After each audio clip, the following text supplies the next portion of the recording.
Assalamualaikum everyone and welcome to another video. So it's a drama review जो कि पूरा drama मैं देख चुकी हूँ और उसके बाद मैं रिव्यू करूँगी. ऑब्वियसली ये ड्रामा बहुत आप लोगों ने थंबनेल और टाइटल में देख लिया होगा.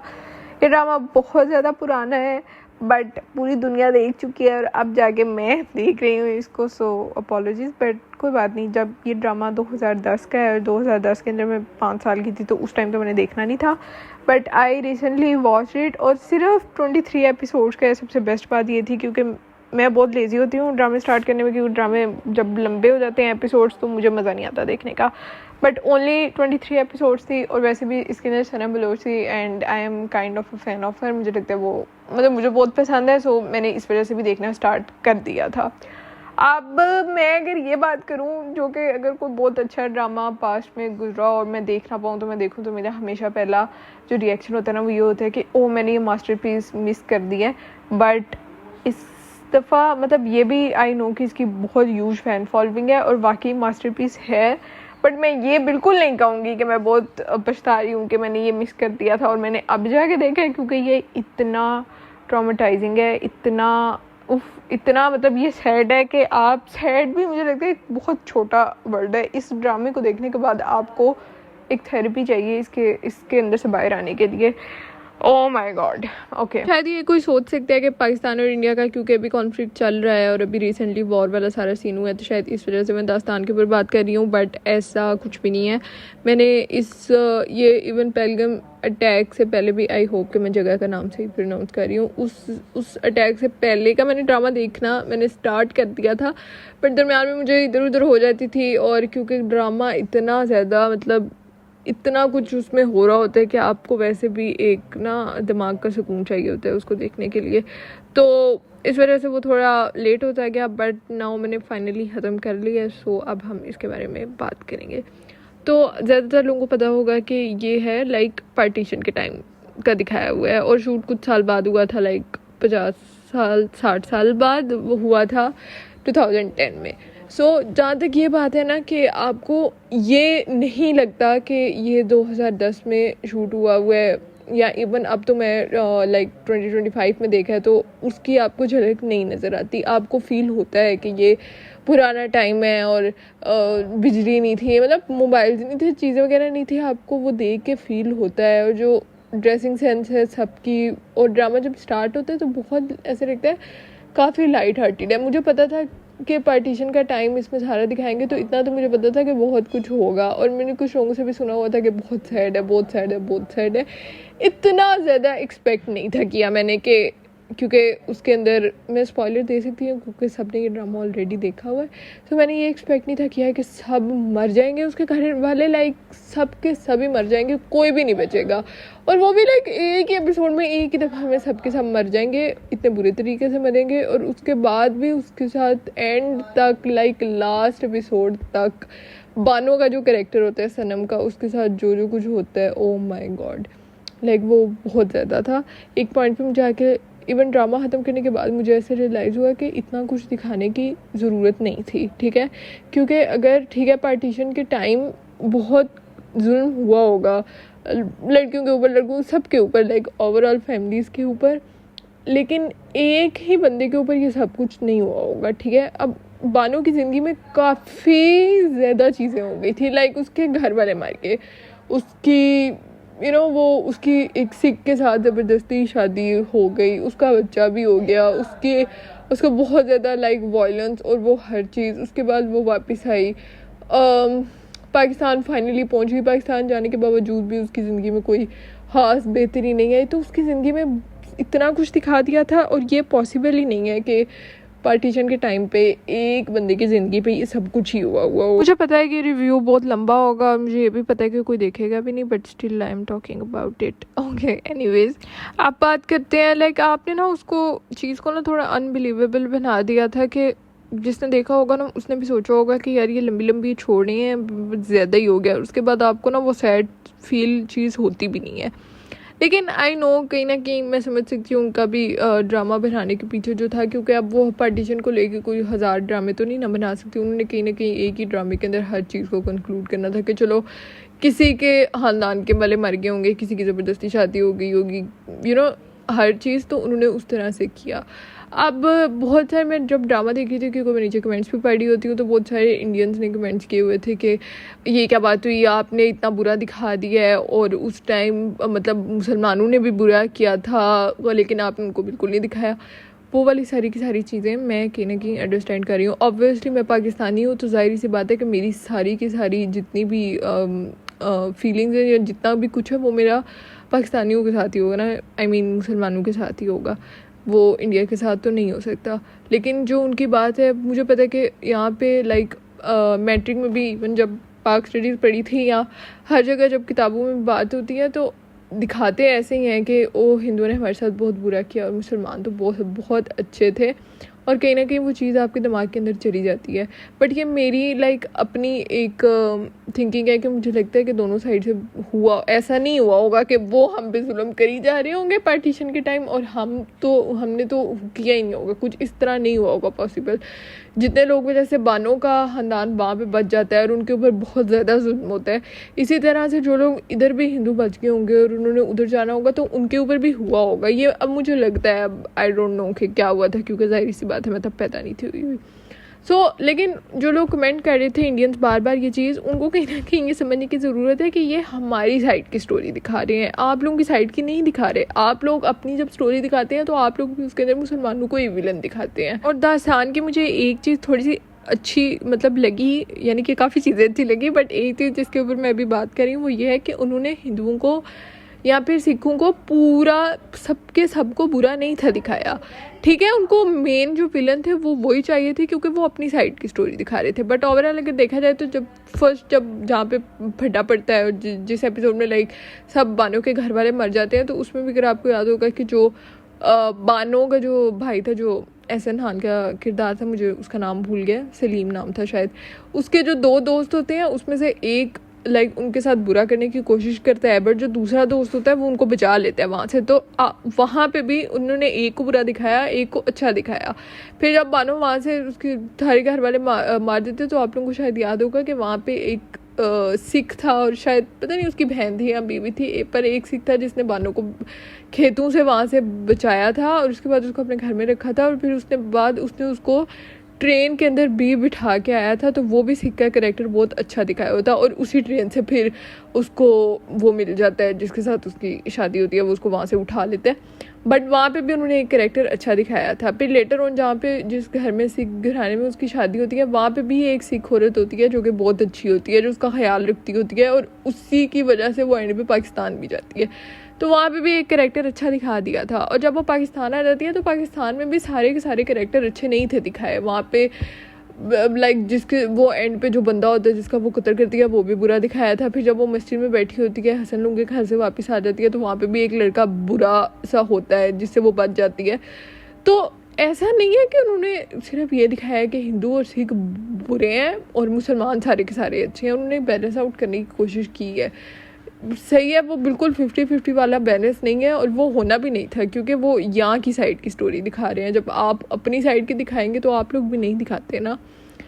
That's my whole point on this. अब आगे चलते हैं। ये सोच के हंसी आ रही है कि ऑलरेडी वीडियो 9 मिनट की होने वाली है और इतने सारे पॉइंट्स अभी प्रॉपर्ली स्टोरी को डिस्कस करना स्टार्ट भी नहीं किया, तो शायद ये वीडियो बहुत लंबी हो जाए। बट नेवर माइंड, हम दास्तान के लिए इतना तो कर सकते हैं। सो आई थिंक आप लोगों में से ज़्यादातर लोगों को पता होगा कि दास्तान बेसिकली एक लाइक नावल से ड्रामा बनाया गया है। नावल का नाम था बानो, जो कि मेन जो आपकी फ़ीमेल लीड है उसका नाम है।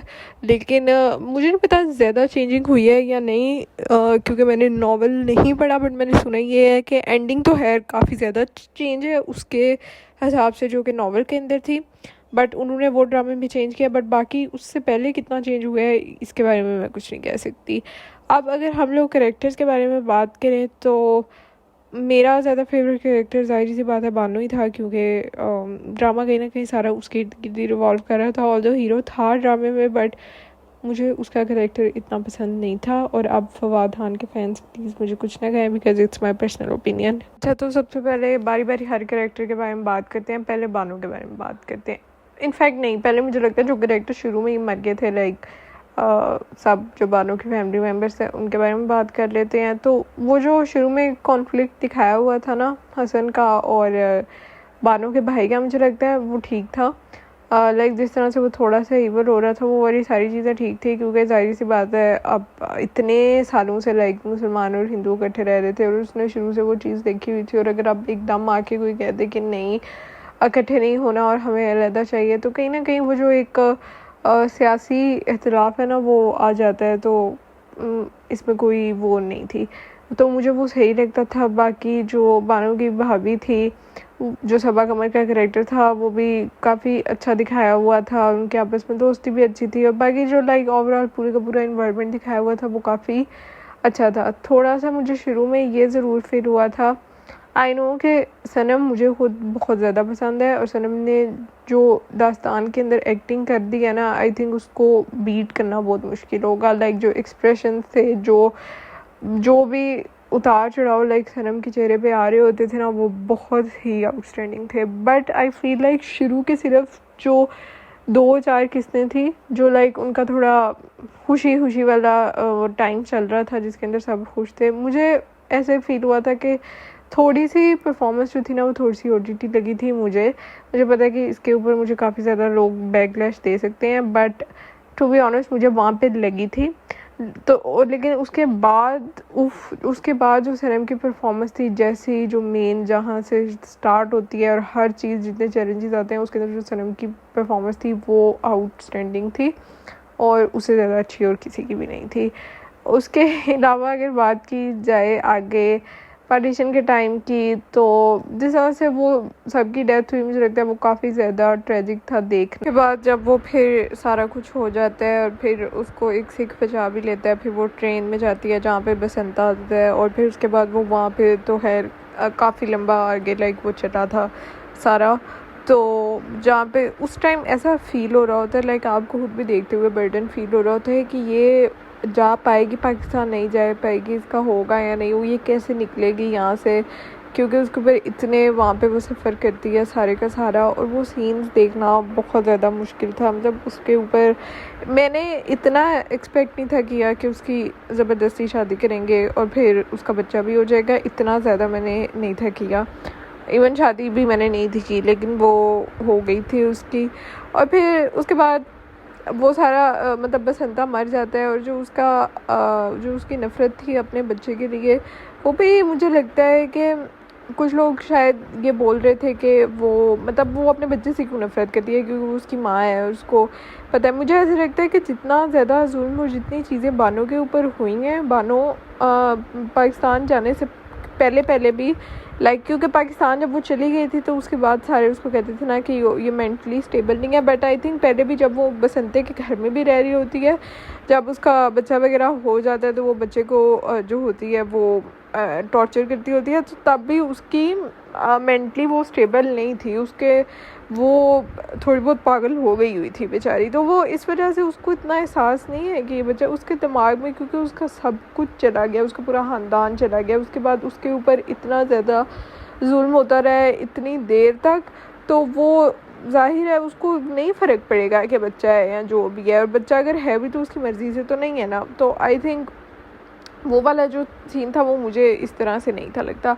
फिर जो बसंते की डेथ हो जाती है, मतलब ऊपर से वो गिर जाता है, वो मर जाता है, तो उसके ऊपर जो सनम बलोच की एक्टिंग थी, ओ माय गॉड, जो एक्सप्रेशन थे, जिस तरह से वो ऐसे पूरे सीन के अंदर वो खुशी मना रही होती है, और वो जब बिल्कुल वो स्टार्ट होता है ना वो सनम का वो वाला, तो मुझे समझ नहीं आती कि ये खुश है या रो रही है। मतलब पता तो था कि खुश है, बट वो जो इंटेंसिटी थी वो बहुत ही कोई आउटस्टैंडिंग थी।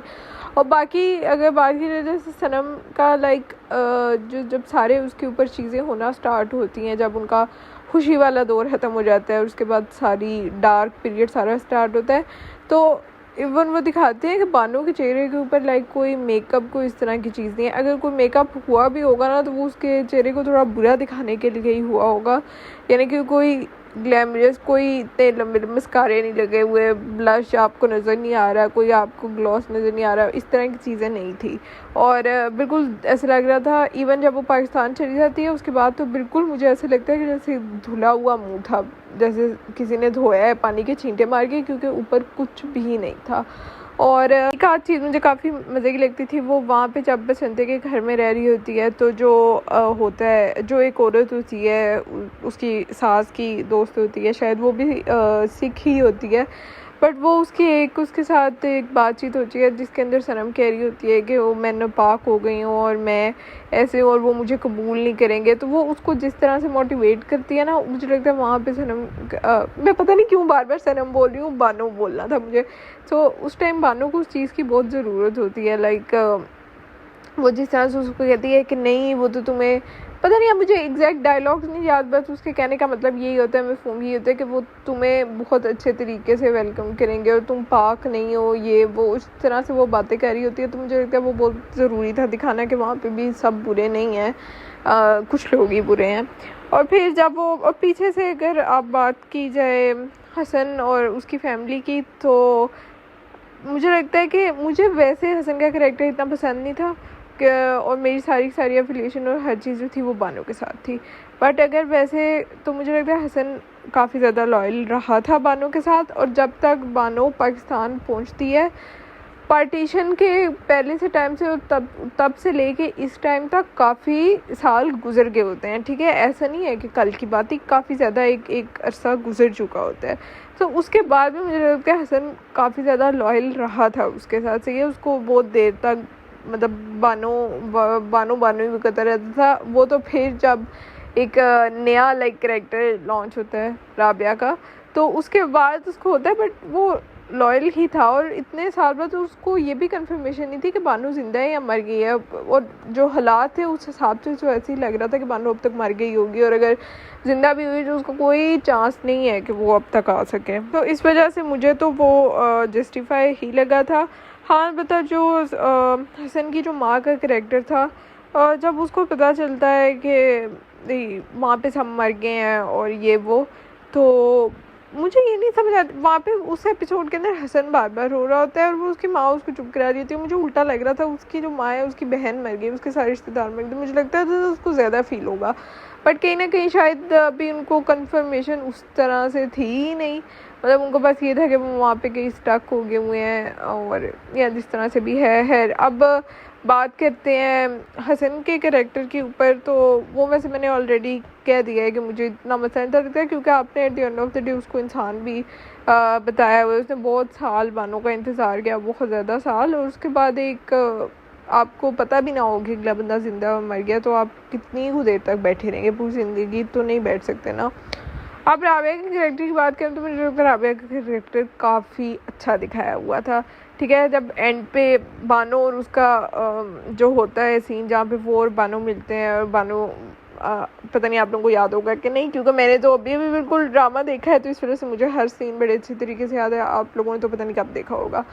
सो जहाँ पे हसन और राबिया टेरेस पे खड़े होते हैं, काइंड ऑफ इसी तरह की जगह होती है, और बानो ऊपर से आती है और बानो कहती है कि तुम राबिया हो ना, तो वो बानो वाली, और वो दोनों गले लग जाते हैं, और उफ इतनी अच्छी एक्टिंग सनम वहाँ पे करती है, और जैसे रो रही होती है। ये पॉसिबल ही नहीं है कि आप वो वाले सीन, स्पेशली वो वाला सीन देख रहे हो और आपका रोना नहीं निकल रहा हो। वो जिस तरह से सारे कि वो वहाँ पे सब मर गए, ये हो गया वो हो गया, और राबिया का दिखाते हैं कि राबिया को उस टाइम हसन की कोई नहीं है इतनी परवाह, वो वाकई बानो के साथ सिंसेयर है, और वो भी बेचारी वैसे ही रोना शुरू कर देती है, और फिर हर चीज़ जिस तरह से दिखाते हैं तो वो आई थिंक काफ़ी रियल था। तो मुझे तो राबिया का करैक्टर जो था वो पसंद था।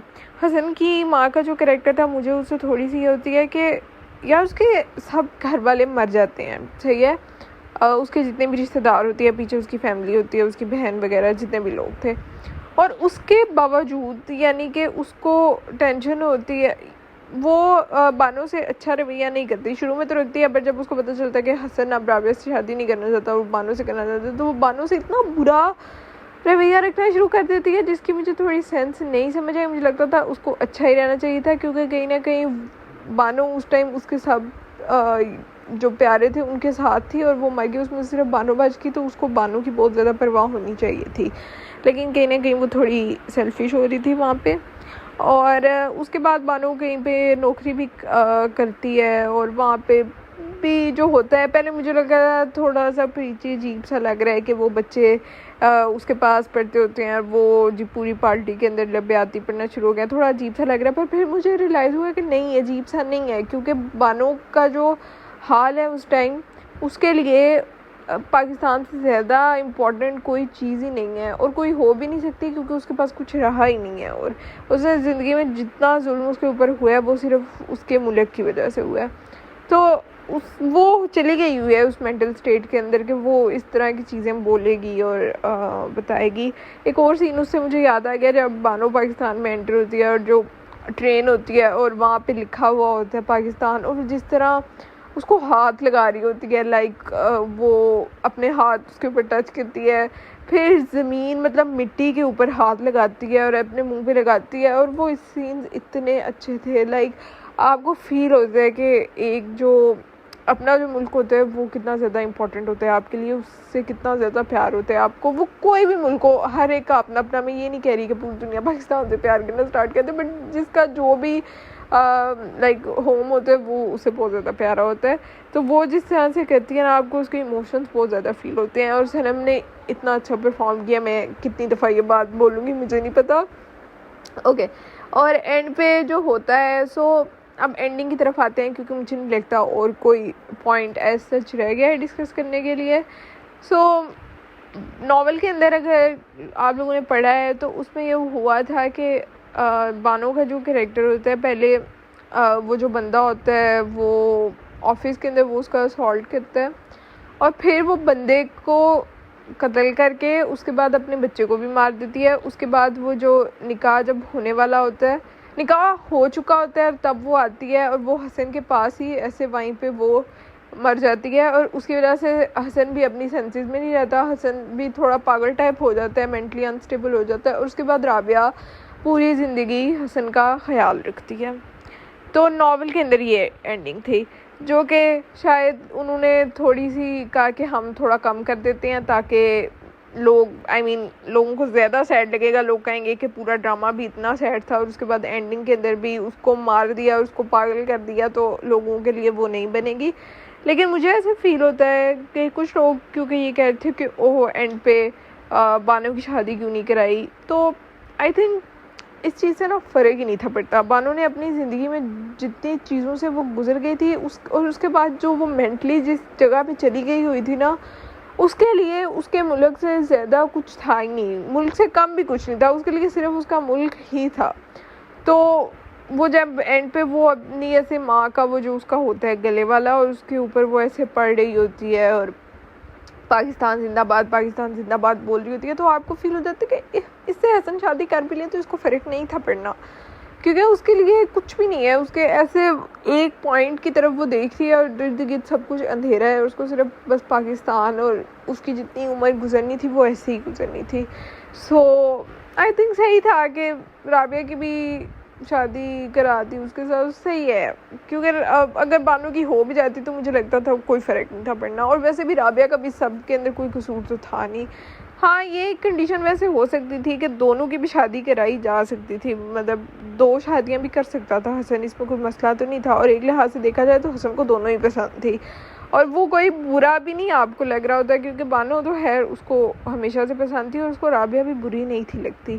तो 2 शादियां भी कराई जा सकती थी, बट स्टिल अगर नहीं भी हुई बानो की उसके साथ शादी, तो फिर मुझे लगता है कि बानो की ज़िंदगी में कुछ बचा ही नहीं था। अगर वो हो भी जाती ना उसकी शादी उसके साथ, तो मुझे लाइक एज अ व्यूअर मुझे इतना कुछ फ़र्क ही नहीं था पड़ना, क्योंकि जो पीछे उसके साथ जितना ज़्यादा कुछ हो चुका है वो भुलाना नियर टू इम्पॉसिबल है।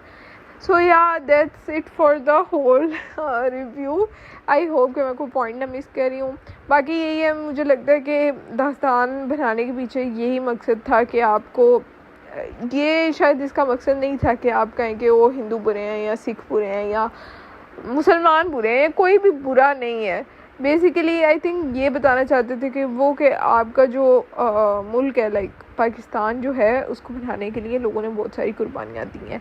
ठीक है, वहाँ पे ऐसा नहीं हुआ होगा कि पार्टीशन के टाइम पे कोई लड़की होगी जिसके ऊपर ये सब कुछ ही हुआ होगा, लेकिन कुछ ना कुछ तो हुआ होगा ना सबके ऊपर, और सब ने बहुत सारे जुल्म बर्दाश्त किए होंगे, और वो इसी वजह से किए थे ताकि पाकिस्तान हो सके, आई मीन वजूद में आ सके। और उसके बाद हम लोग अपने मुल्क से उस तरह से प्यार नहीं करते। वैसे तो अभी जंग का रिसेंटली माहौल था, तो अब तो मुझे लगता है सबके जज्बात काफ़ी ज़्यादा एक्टिवेट हुए हैं, बट ये होते रहने चाहिए। और अच्छा ड्रामा था, आप लोगों में से ज़्यादातर लोगों ने देखा होगा, और जिन्होंने नहीं देखा तो अगर उन्होंने वीडियो देख लिया तो मैंने तो वैसे ही सारा कुछ बता दिया। But that's it for the review. I will see you guys in another video with another topic, and that's it. Bye bye, take care, Allah Hafiz.